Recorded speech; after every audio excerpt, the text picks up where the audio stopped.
de mensagem e aquilo que Deus tem falado conosco nesse tempo. Você sabe que a igreja de Jesus, ela tem suas diversidades.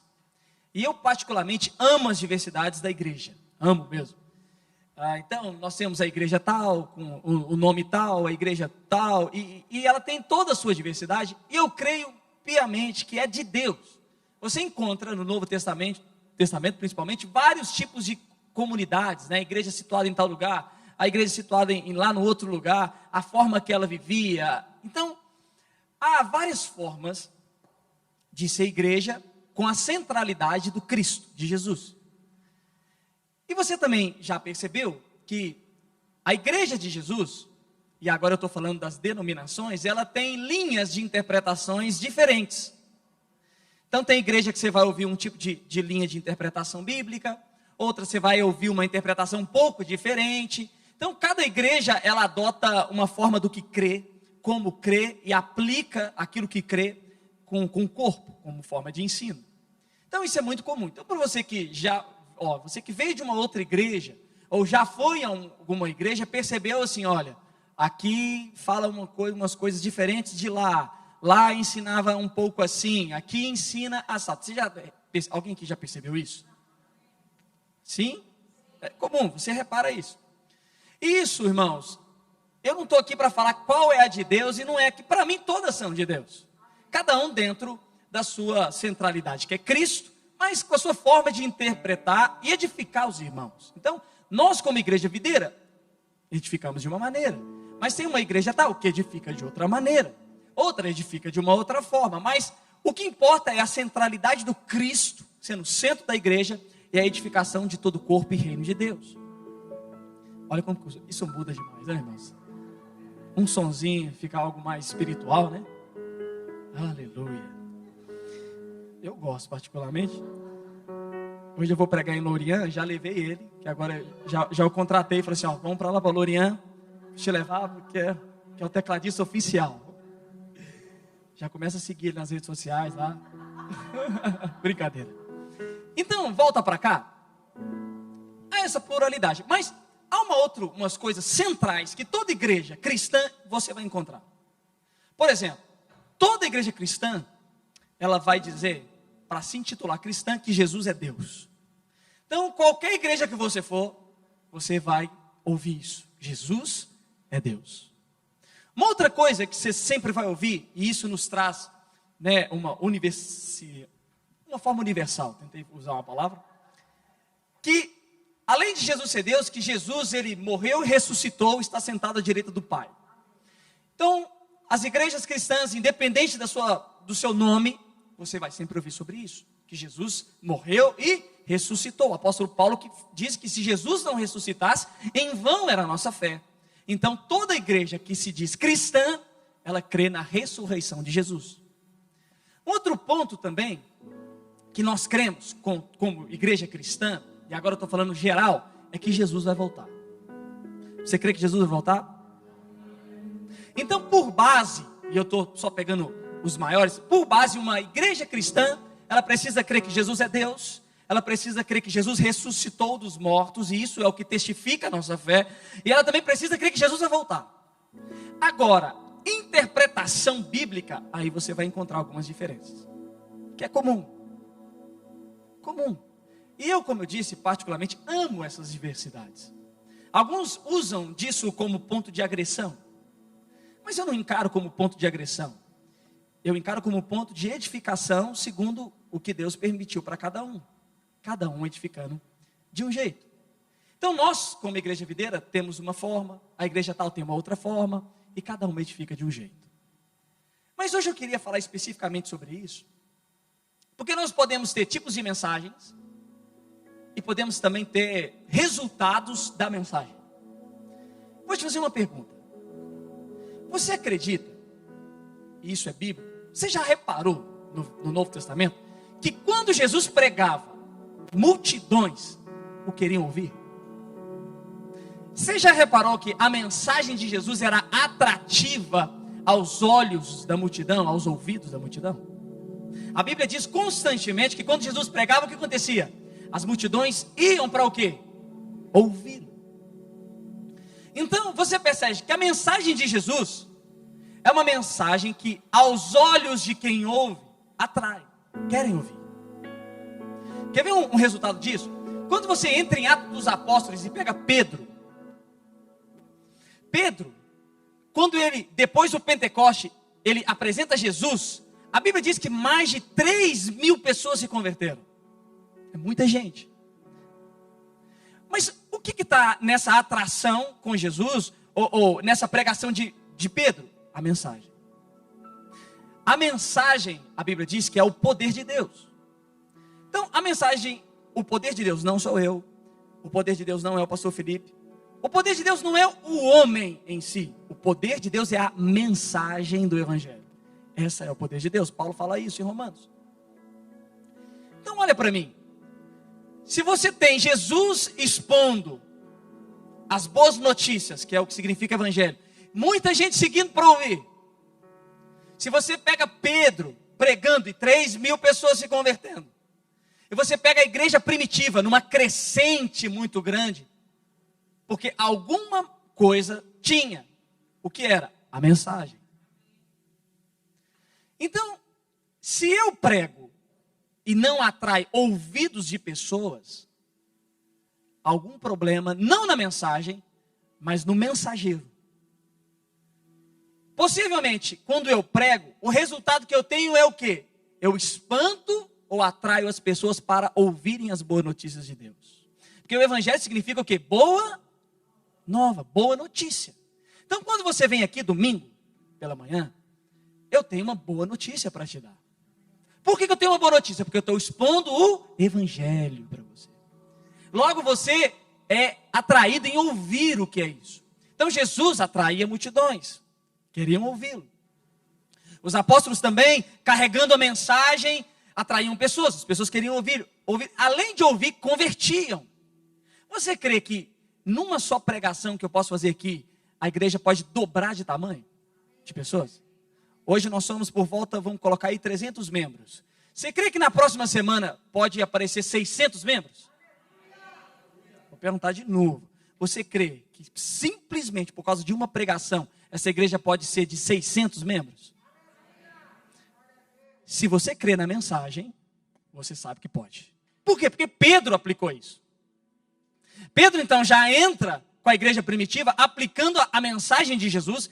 Ele expõe Cristo, logo as pessoas ouvem, creem e se convertem. E depois começa o processo da edificação. Mas a mensagem é o ponto central e principal nessa edificação. Mas pastor, há vários tipos às vezes de mensagens diferentes. Há uma centralidade em alguns pontos, mas nós temos interpretações um pouco diferentes. Por isso que hoje eu queria falar sobre isso, sobre a mensagem e da importância que ela tem para nós. A boa notícia, ela sempre terá ouvidos para ouvir. Quem aqui não quer ouvir boas notícias? Num sentido figurado, mas pode ser real. Quem aqui não gostaria que 1 milhão de euros aparecesse na sua conta hoje? Resolveria alguns problemas financeiros, né? Quem aqui não gostaria de eu falar assim, olha, tem uma passagem para Bahamas, para você ficar 1 mês lá de férias. Uma boa notícia.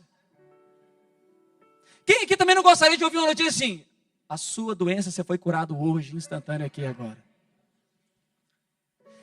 Boas notícias atraem os ouvidos. E Jesus aplicava isso. Os apóstolos também aplicavam essa boa notícia. Mas se hoje nós não entendemos a boa notícia e misturarmos a boa notícia com outras coisas, possivelmente não teremos o resultado que esperamos, não só na nossa vida, mas na vida do corpo. Então, eu falei uma coisa na conferência, eu vou falar aqui de novo. Na conferência de jovens do dia 24, nós tínhamos lá 250 jovens. Era o limite máximo que o espaço nos permitiu. Mas eu falei algo lá e vou falar aqui de novo. No ano que vem nós vamos colocar 500 jovens naquele espaço. Você está sendo ousado? Sim. Por quê? Porque eu creio na mensagem. E a mensagem produz por si só. E eu falei com os irmãos, então no próximo ano, se a gente colocar 500, você já sabe. No próximo ano eu quero colocar 1.000 jovens no espaço. Até o dia que nós vamos chegar no Altice Arena e fazer um evento lá. Você crê que nós vamos para o Altice Arena também? Por que eu creio com tanta convicção? Por causa da mensagem, não sou eu. A mensagem produz. Então vamos de Bíblia. Mateus 17, a partir do versículo 1. Abra sua Bíblia aí. Acompanhe comigo.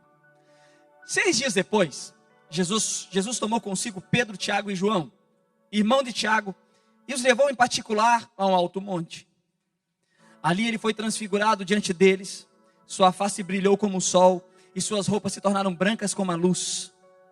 Naquele mesmo momento apareceram diante dele Moisés e Elias conversando com Jesus. Então Pedro disse a Jesus: Senhor, é bom estarmos aqui. Se quiseres, farei 3 tendas, uma para ti, uma para Moisés e outra para Elias. Enquanto ele ainda estava falando, uma nuvem resplandecente os envolveu e dela saiu uma voz que dizia: Este é o meu filho amado, em quem me agrado. Ouça-no. Para quê? Eu gosto sempre de ler o texto e imaginar a situação, me envolver com o texto. E aqui a Bíblia diz que Jesus convida 3 dos 12 discípulos para subir até um alto monte. Se você ler esse texto, tem uma coisa curiosa, porque Jesus tem 12, mas chama 3. Por que Jesus chama 3 e não os 12?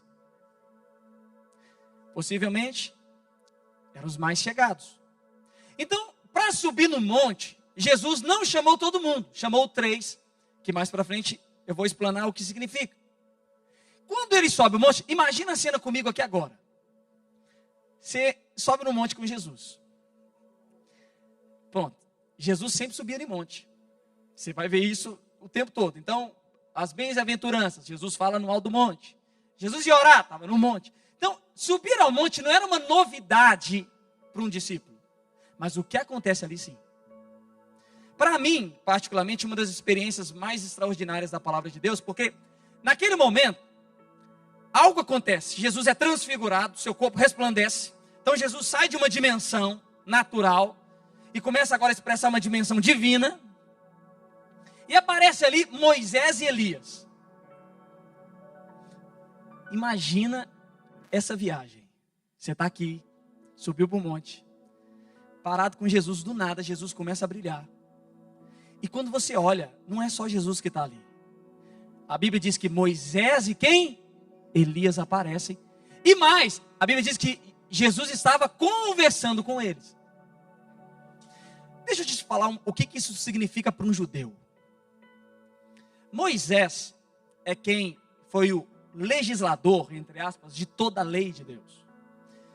É um dos homens, um dos mais importantes do Velho Testamento, a qual representa não só a libertação dos hebreus, mas aquele que transcreveu, foi usado por Deus, Deus escreveu, mas Deus o usou para ditar a lei de Israel.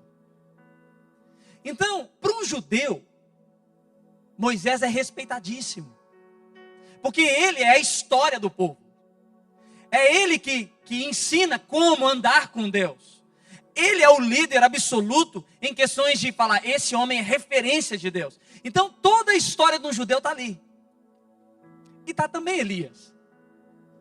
Para os irmãos entenderem, Elias é considerado um dos maiores profetas do Velho Testamento, porque ele é o profeta que fez fogo descer dos céus. Lembra do Monte Carmelo?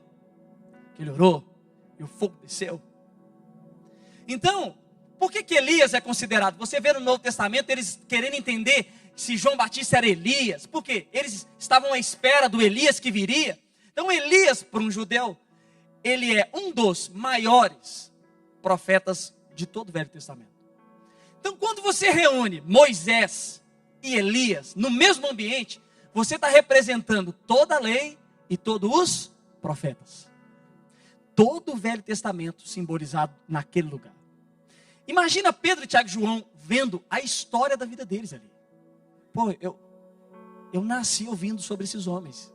Eu fui ensinado com tudo que esses homens falavam. Tudo que esses homens representam para nós. Eles não são só homens usados por Deus, mas é referência para nós. Então, ele olha para Moisés e olha para Elias. E eu até brinquei e falo, né, que se tivesse como tirar uma selfie, era uma selfie certa. Nem ia publicar no Stories, é no feed mesmo. deixa salvo. Eu estou vendo Moisés e estou vendo Elias na minha frente. Toda a história da minha fé, da minha religião, toda a história do meu povo, resumido ali, com Moisés. Essa experiência para um judeu é fantástica. Imagina para um judeu, como Pedro, Tiago e João, ver Moisés, ver Elias, e mais, ver também Jesus, que é agora o que vem na nova aliança. Então, ali aqueles homens estão vendo uma cena que resume toda a história da vida deles. Eu estou vendo Moisés, estou vendo Elias e estou vendo Jesus. Eu estou vendo a velha e a nova aliança se encontrando. Então, devido a essa situação, e eu imagino se fosse eu, também ficaria maravilhado. Você já viu quando você encontra alguém que você considera muito importante? A emoção que brota de vê-la, de estar com ela. Esse é um sentimento que eu posso pressupor que também estava no coração daqueles homens, poxa. A história, imagina se ele descesse e chegasse, né? Não fez isso, mas vocês não sabem quem eu vi hoje. Já viu quando você está ali no centro de Lisboa e vê alguém famoso? Esses dias para trás, é uma brincadeira, mas o irmão, é um fato. O irmão viu o Pedro Carrara, acho que é o nome dele, que é aquele Agostinho da Grande Família, lá no consulado brasileiro. Meu Deus, o irmão tirou foto com ele e falou: você não sabe quem eu vi. Eu quem? O Agostinho, cara. Para quem já assistiu a Grande Família no Brasil, sabe o que eu estou a dizer. É um personagem muito famoso lá. Então, por quê? Ele vibra em ver alguém. Imagina Pedro, Tiago e João olhando para Moisés e Elias e falando assim: eu não estou acreditando no que eu estou vendo aqui. É o resumo de tudo. É tudo que eu creio, tudo que eu fui ensinado, a história do meu povo, a história está toda aqui. E agora eu vejo o Cristo com eles. Já sei o que eu vou fazer. Jesus, vamos juntar todo mundo. Já sei o que eu vou fazer. Então Pedro, eu acho que o que nós também faríamos, queríamos unificar todo mundo e dizer o seguinte: se a lei está aqui, o profeta está aqui, e Jesus está aqui como nova aliança, já sei, vamos juntar todo mundo. E juntando todo mundo, nós já sabemos o que fazer. Nós precisamos ensinar a lei, mas também precisamos ensinar a graça. E aí nós misturamos a lei com Moisés e Elias, mas também falamos da graça que vem em Jesus. Então a ideia de Pedro é: vamos fazer o seguinte, vamos montar 3 tendas aqui, vamos habitar aqui, e nós 3, entendam uma coisa, é muito importante os discípulos terem clareza da mensagem, porque pós-Cristo, eles eram os que iam repassar a mensagem. Então a mensagem só chegou até nós porque Pedro, Tiago e João e os outros sabiam do poder da mensagem. É muito importante filtrar ali. E a Bíblia diz então, que quando ele está falando essa ideia, no meio da conversa alguém intervém. Quem? Deus. Interessante que Deus entrou na conversa. Possivelmente falou: não é essa a ideia, Pedro. Você está interpretando de um outro jeito. A Bíblia então diz que Deus interfere, fala o seguinte: este é o meu filho, amado em quem tenho prazer, ouça. Então ele interfere a voz de Pedro, fala assim: não, Pedro, não fale mais, você não está entendendo. O único que merece ser ouvido nesse meio é o meu filho. Moisés já teve a sua voz, Elias também teve a sua voz, mas chegou o tempo do quê? De ouvir o filho. Então eu queria explanar para você e fazer algumas comparações dos 3 discípulos com esses 3 homens que estavam ali em cima. 3 homens e 3 discípulos que estavam Moisés, Elias e Jesus, Pedro, Tiago e João. Vamos fazer um paralelo. Primeiro eu queria falar de Pedro. Quando você lê o Novo Testamento, você percebe que Pedro tem uma personalidade um pouco forte. E tem uma passagem bíblica que está lá em João 18:10. É uma cena interessante, eu não vou ler aqui. Jesus está pronto para ser preso. Pedro, então, para não permitir que aquilo acontecesse, retira uma espada e corta a orelha de um soldado romano. A Bíblia diz então que esse servo chamava Malco. Na verdade não era soldado romano, era servo do sumo sacerdote. E aí aquela cena era o seguinte: por que Pedro corta a orelha de Malco? Porque na lei se ensinava o quê? Olho por olho, dente por dente. Então, tocou em Jesus, eu toco em você também. Pedro é o cara que andou mais de 3 anos com Jesus. Olha que viagem isso. E tinha uma espada escondida. Quem é que anda com Jesus e está com uma espada escondida na roupa? Porque da onde essa espada surgiu, gente? Peraí, você está andando com Jesus 3 anos e do nada Pedro aparece com uma espada e corta a orelha de alguém. Por quê? Porque Pedro ainda tinha princípios de Moisés. Pedro ainda tinha raízes da lei. Me feriu, eu vou ferir você também. Mexeu com Jesus, mexeu comigo também. A lei ensinava o quê? Olho por olho e dente por dente. Então Moisés em cima do monte representa tipos de discípulos que estão com Jesus, mas olham muito para Moisés. Acredite em mim, não só discípulos, mas tem igrejas completamente assim. Em Deuteronômio fala que para ser abençoado, você precisa cumprir toda a lei de Deus. Para aquele que não cumpre, há uma série de maldições. Eu vou te fazer uma pergunta nesse salão: quem entre nós cumpre toda a lei de Deus? Ninguém. Tiago 2,10 diz o seguinte: que aquele que descumprir uma só lei de toda a lei de Deus é como se tivesse descumprido todas. Ou você cumpre tudo, ou você não cumpre nada. E eu te pergunto, não precisa responder: quem entre nós dentro desse salão cumpre toda a lei de Deus? Irmãos que estão muito embaraçados com Moisés, estão sempre prontos para aplicar a lei. Acham que para ser aceitos por Deus, precisam cumprir coisas. Se nós precisássemos cumprir coisas para ser aceitos por Deus, Jesus veio em vão. Para que Jesus viria? Qual que é o significado da vinda de Jesus, sendo que o meu comportamento me torna aceito por Deus? Se eu conseguisse por mim, cumprindo algo, ser aceito por Deus, a morte de Cristo foi em vão. Então, irmãos que ainda misturam, olha, eu estou com Jesus, mas é olho por olho, é dente por dente. E acham que precisam, para ser abençoados, tem que obedecer todas as coisas. Não, eu só me torno abençoado quando eu obedeço a lei de Deus. Eu só consigo receber o favor de Deus quando eu sou um crente que anda certinho. É uma incoerência, porque às vezes você não contabiliza pecado externo, mas e quando você deseja coisas impuras no seu coração? Também é pecado. Então, viver baseado na lei, ela nos auto-sabota. Eu poderia gastar 50 minutos do meu tempo aqui, falando do que você tem que fazer, do que não tem que fazer, do que pode, do que não pode, como ser abençoado, como ser cheio do favor de Deus, como receber isso, como receber aquilo. Se você dizimar, você vai receber isso de volta de Deus. Eu poderia gastar 50 minutos do meu tempo falando da lei. Mas se lei resultasse em alguma coisa, prisão estava vazia. Não tinha ninguém preso na cadeia. Por que uma pessoa está presa? Porque infringiu uma lei. Se lei transformasse um homem, cadeia nenhuma existiria. E nem Jesus precisava ter vindo, porque a própria lei de Moisés já tinha resolvido o problema. Então quando Pedro olha para Moisés, e quando ele corta a orelha de Malco, ele ainda tinha, andando com Jesus, ok, amém, não estou falando que não é de Deus.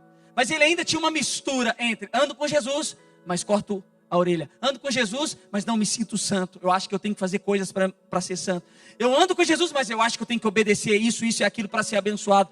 Eu lembro uma vez, o pastor Felipe, o pastor Wilson estava a contar algo interessante. Que ele estava no mecânico. E aí conversa vai, conversa vem, descobriu que o mecânico é crente. Você sabe que crente, tem uns crentes que você só descobre quando você dá o primeiro passo. E fica meio na defensiva. Quando alguém fala, ele anuncia. Olha que coisa engraçada. Aí, no meio da conversa, ele falou assim: rapaz, bati o meu carro essa semana. Mas sabe por que eu bati o carro? Porque eu bebi uma cervejinha logo antes. E Deus tombou meu carro. Qual é a mentalidade? Não estou falando entre certo e errado aqui. Estou falando que a ideia é, como eu desobedeci, Deus me puniu. E eu te falo uma coisa. Quem aqui não desobedece, então todos vão ser punidos. Crente ainda amalgamado com Moisés é o que anda com Jesus, mas está sempre aqui aplicando a lei. Como uma vez um irmão me falou, já falei isso. Pastor, você precisava falar mais de pecado. Então vamos falar do seu. Eu não falo de pecado, irmãos. Eu falo de quem perdoou os pecados. Jesus. Eu falo dele. É ele que eu falo. Então Pedro simboliza o tipo de mensagem que poderia sair daquele monte. Que é uma mensagem que olha para Moisés e fala: olha, vou pregar Jesus, mas eu vou falar de várias coisas. Tem que cumprir isso, tem que fazer aquilo, tem que ser assim, tem que ser assado. E eu vou te falar uma coisa. A vida é um caos. Para quem vive pautado na lei, a vida é um caos porque não consegue cumprir tudo. E está sempre condenado. Meu Deus. Sim ou não? Ou só eu que me vejo assim, se eu entrar nisso? E aí você tem um outro personagem. Além de Pedro, que pode estar amalgamado, e nós vivermos uma vida com Jesus, mas querer aplicar toda hora e achar que a bênção de Deus só vem quando nós obedecemos a lei de Deus. Eu posso entrar no outro viés, que é o viés do Tiago. Tiago é aquele que se parece com Elias. Olha que coisa engraçada. Lá em Lucas 9:54, o que está acontecendo aqui? Jesus está saindo de uma cidade que não quis receber a mensagem. Então ele vai embora. E estão com ele 2 discípulos, Tiago e João. Aí o que o versículo diz? Ao verem isso, verem o quê? A cidade rejeitando a mensagem. Ao verem isso, os discípulos Tiago e João perguntaram: Senhor, queres que façamos cair fogo do céu para destruí-los? Quem é o profeta que fez fogo descer do céu? Elias. Qual que é a ideia de Tiago? No espírito de Elias, vamos descer fogo nessa cidade, vamos matar todo mundo, Jesus. A ideia de Tiago é o seguinte: rejeitou a mensagem, fogo nos irmãos. Fogo, mata todo mundo. E olha a resposta de Jesus. 55. Mas Jesus, voltando-se, os repreendeu. Pois, e disse assim, voltando a repreender, dizendo: vocês não sabem de que espécie de espírito são. Porque o espírito, a fala, o espírito era o espírito de Elias. Não era de Jesus. E ele continua dizendo: pois o Filho do Homem não veio para destruir a vida dos homens, mas para salvá-los. A vontade de Tiago era o quê? Rejeitou? Fogo. Mata a cidade. Destrói. E Jesus fala assim: você não sabe de que espírito é. Você está andando com Jesus, mas com o espírito de Elias. Você está andando comigo, mas está lá ainda, pensando no Monte Carmelo, achando que eu vou matar todo mundo. Tiago, eu não vim para matar os homens. Eu vim para salvar o homem. Essa é a mensagem de Jesus. Irmãos assim são irmãos que ainda são amalgamados em profeta. E quando eu falo isso, não entenda que eu estou abolindo a relevância desses homens, não. Só estou te mostrando aonde se cumpriu toda a lei, que é em Jesus. Irmãos assim, é o tipo de irmão que vira e fala assim: há uma doença sobre a sua vida, é castigo de Deus. Deus está castigando você. Eu lembro que eu ouvia tanto isso antigamente. A minha cruz é a doença que eu tenho. A Bíblia diz que Jesus levou sobre si toda a enfermidade. Como pode ele punir alguém agora com uma enfermidade? Não, a enfermidade não é de Deus. Então o profeta, os amalgamados, é os que andam com Jesus, mas estão sempre profetizando o caos. Há pecado na congregação. Há pecado na congregação? Acho que todo mundo aqui peca. Então a congregação inteira. Ou então está acontecendo isso na sua vida porque você cometeu aquilo e Deus agora está pesando a mão sobre você. Imagina se Deus pesasse a mão sobre nós, o mundo acabaria, irmãos. Porque a mão de Deus cobre isso aqui tudo.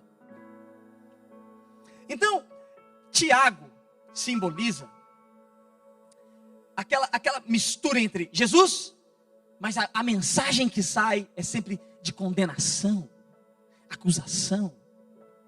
Há sempre algo para condenar. Eu falo que é o profeta do caos. sempre vem com uma profecia, falando, olha, eu sonhei que você vai morrer essa noite. Tá, mas como é que eu saio da morte? Não sei, só sei que você vai morrer. Meu Deus do céu, que profecia é essa? Profecia igual eles queriam fazer com a cidade que rejeitou a mensagem. Faz o seguinte, destrói, manda fogo na cidade, destrói, mata todo mundo. Porque foi o que aconteceu no Monte Carmelo. É o que aconteceu. Mas não. Jesus questiona o espírito que eles estavam. Meu espírito não é de descer fogo dos céus para matar pessoas. O único fogo que eu desço dos céus é o espírito de Pentecoste, para encher os irmãos com o Espírito de Deus. Então, se nós ainda estivermos como Tiago, nós estamos andando com Jesus, mas ainda estamos debaixo dessa condenação, dessa acusação, dessa coisa de achar que Deus anda punindo. Eu vou te falar uma coisa, eu sou pai de 2 meninas. Uma tem 2 anos e meio, outra tem 20 dias. É uma coisa engraçada que filhos, você não precisa ensinar as coisas deles. Eles desobedecem a gente sem se ensinar. Você já vê que a raiz do pecado já está ali. Você não precisa nem ensinar. Imagina então que minha filha me desobedece.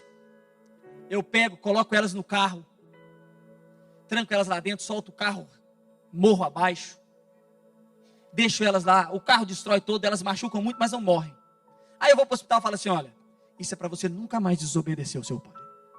Eu tenho certeza que se eu fizesse isso, você me denunciaria. Por que você acha que Deus põe doença nas pessoas? Sendo que Ele é um bom pai. Um bom pai não castiga os seus filhos assim. Corrige, mas não castiga. Eu sendo mal, não faço isso. Imagina Deus, que é bom. Mas o espírito de andar como profeta está sempre procurando o caos, querendo descer fogo, matar as pessoas, condenar os irmãos. É engraçado que, com todo amor, entendo o que eu vou dizer. Às vezes vem alguns irmãos falar comigo de um erro de um outro irmão. Mas é incrível como nós temos uma capacidade, me entendam isso em amor, de olhar para o cisco de alguém e esquecer completamente a trave que está no meu. Às vezes alguém vem me falar de alguém, que eu fico assim, uma pessoa não reparou que o olho dela tem uma trave que ela nem enxerga. Então nós, às vezes, lidamos no espírito do profeta assim, graça para mim e lei para você. Para mim, Deus me perdoa. Eu sou mesmo, preciso. Agora para o irmão, fogo no irmão. Mata. Pune. Esse é o espírito do profeta. Mas tem um outro personagem que eu preciso concluir, que é João. E João é engraçado. Porque João, em suas cartas, ele se intitula como o apóstolo amado. Ele mesmo se intitula assim. Mas na passagem aqui, do fogo descer dos céus, quem que estava com Tiago? João. Então João é o tipo de discípulo que fala assim, Deus é amor, mas é justiça também. Eu vou te falar uma coisa. Se Deus aplicasse a sua justiça entre nós, quem daqui sairia vivo hoje? A frase parece ser bonita, mas o significado não faz sentido nenhum. Geralmente nós fazemos isso porque nós amamos, não, andamos com Jesus. Amor, amor. Mas, se você errar comigo, irmão, há fogo do céu para cair na sua cabeça. Então, João é aquele discípulo que começa a misturar literalmente Jesus com a lei. Ele fala do amor, mas o tempo todo ele está aplicando, condenando, acusando os irmãos, o tempo inteiro. Porque ao mesmo tempo que ele fala que ele é amado, ele está lá com o Tiago querendo descer fogo dos céus e matar a cidade inteira. E Jesus está questionando o espírito. Então, ao mesmo tempo que ele está aqui falando, amém, Jesus, salvação, está perdoado os seus pecados, quando ele desce aqui de baixo, ele fala, irmão, você vai ser morto. Olha o que você está fazendo. Entenda o que eu estou dizendo. Esses 3 homens, Pedro, Tiago e João, se deparam então com Moisés, Elias e Jesus. Se eu paro essa interpretação aqui, nós ia ter um grande problema com a mensagem. Porque Pedro ia sair pregando como? Nós andamos com Jesus, mas não esqueçam, é necessário cumprir a lei de Deus. Ele ia misturar a graça com a lei. Aí, Tiago também, que era um apóstolo, ia sair pregando como? Nós pregamos a Jesus, mas existe ira de Deus sobre esse mundo. Mas a ira de Deus foi emplacada na cruz do Calvário. Lá aconteceu a ira de Deus sobre Cristo. Por isso nós estamos aqui. Agora, se João estivesse ali, como que ele ia descer do monte? Qual que seria a mensagem? Nós pregamos aqui o amor, mas cuidado. Você pode ser fulminado a qualquer momento. Porque Deus ama, mas também é justo para cumprir tudo na sua vida. Toda lei. Porém, você pode falar, pastor, ok, tudo bem, estou entendendo onde você quer chegar. Então Pedro, em toda essa conversa, Deus intervém. O versículo diz o seguinte, que Deus então entra na conversa e fala uma coisa que é o divisor da mensagem.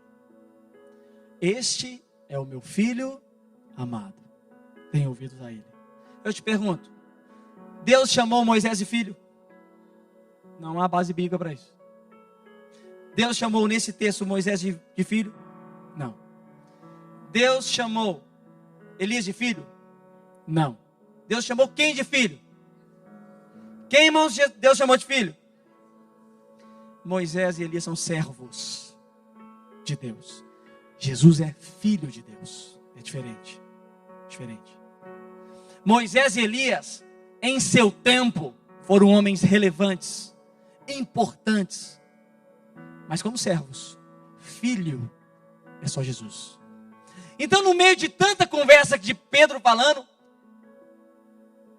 Deus fala assim, esse é o meu filho. E algo importante. Deus falou assim, dei ouvido a Moisés? Não. Ou mais, ele falou, dei ouvidos a Elias? Também não. Ou mais, ele falou, dei ouvidos a todos? Este aqui é meu filho, mas ouçam todo mundo que está aqui. Não. Ele centralizou a mensagem. Ouçam o meu filho. Vou ler para os irmãos. Enquanto ele ainda estava falando, uma nuvem resplandecente os envolveu, e dela saindo uma voz que dizia, este é o meu filho amado em quem me agrado, ouça-no. O que Deus estava ensinando para Pedro, Tiago e João? O tempo de Moisés passou. O tempo de Elias passou. Vocês devem dar ouvidos a Jesus. A Ele. Ali, há um momento em que a mensagem é filtrada e um divisor de águas acontece. Ali não há mais espaço de misturar Jesus, a graça com a lei. Ali também não tem espaço para misturar Jesus com os profetas. Ali não tem espaço de misturar todo mundo. Ali há um espaço apenas. Deem ouvidos ao meu filho. Por quê? Porque o meu filho agora traz a nova e eterna aliança. A nova e eterna aliança. E aí, filtrando a mensagem, eles descem e mais coisas acontecem depois. Mas esse ponto é importante. Porque nós podemos ter vários tipos de mensagens aqui. Eu posso gastar 50 minutos pregando toda a lei para você. Ok? Eu te falo, vai transformar a sua vida? Não. Se lei transformasse, como eu disse, a cadeia estava vazia. Posso também te dar várias profecias do caos. Conserte a sua vida. Senão Deus vai te pegar na esquina lá fora. Posso gastar 50 minutos expondo toda a lei, todo profeta. E começar a dar profecias aqui. Você está doente por causa disso, vai lá e corrige. Você tem cancro porque você fez isso, tem que ir lá corrigir. Ou então eu posso fazer uma mistura de todo mundo e gastar 50 minutos do meu tempo aqui. Mas eu te pergunto, vai transformar a sua vida? Não, porque só Cristo pode transformar. Quando ele fala, ouçam o meu filho, está dizendo, a mensagem que vocês têm que ouvir é o que o meu filho disse, é o que o meu filho fez, é o que o meu filho pagou, é o que o meu filho justificou, é o meu filho que vocês ouvem. Moisés e Elias teve o seu lugar, ok, mas hoje vocês estão numa nova aliança. Aqui está a diferença entre velha e nova aliança. Aqui está a diferença entre velha e nova aliança. Pastor, eu quero viver com Moisés. Ok, isso é de Deus também. Mas eu já te digo, não vai conseguir cumprir tudo. Não, eu quero também estar misturado com Elias. Ok. Vai viver debaixo de condenação, achando que muita coisa é fruto dos seus erros. Agora eu te convido uma coisa. Entrem profundamente na mensagem do Evangelho de Jesus. Voltando para o início. Por que Jesus pregava e muita gente ouvia? Por que aquela mulher adúltera, pronta para ser apedrejada por Moisés, entre aspas, recebeu graça? Por que leprosos foram curados, sendo que a lei já definia algo para eles? Por que multidões iam até Jesus para serem curados, libertos, e as pessoas queriam ouvir Jesus? Porque Jesus não tinha mistura de condenação, nem de profecia do caos. Há uma pureza na mensagem. Qual que é? Uma boa notícia tenho para você. Qual é? Jesus perdoou os seus pecados. E se você crê, você herda a vida e a vida eterna. Se nós entendemos isso, em um dia a gente consegue transformar essa igreja de 300 para 600. Um dia é suficiente. Em uma semana, você um pouco mais ousado, a gente consegue até converter um país inteiro, vocês duvidam? Eu quero um amém agora. Só por causa da mensagem. Me perguntaram, há um tempo atrás, como é que eu consegui reunir tantos jovens. Eu falei assim, eu não. E se você souber de mim, você até desanima. O Evangelho da Graça é poderoso para transformar um jovem e encher um ambiente igual aquele. Não sou eu. Se você entender a mensagem de Jesus, você sempre vai ter uma boa notícia para dar para os irmãos. Fique de pé no seu lugar. Queria chamar o pessoal da ceia.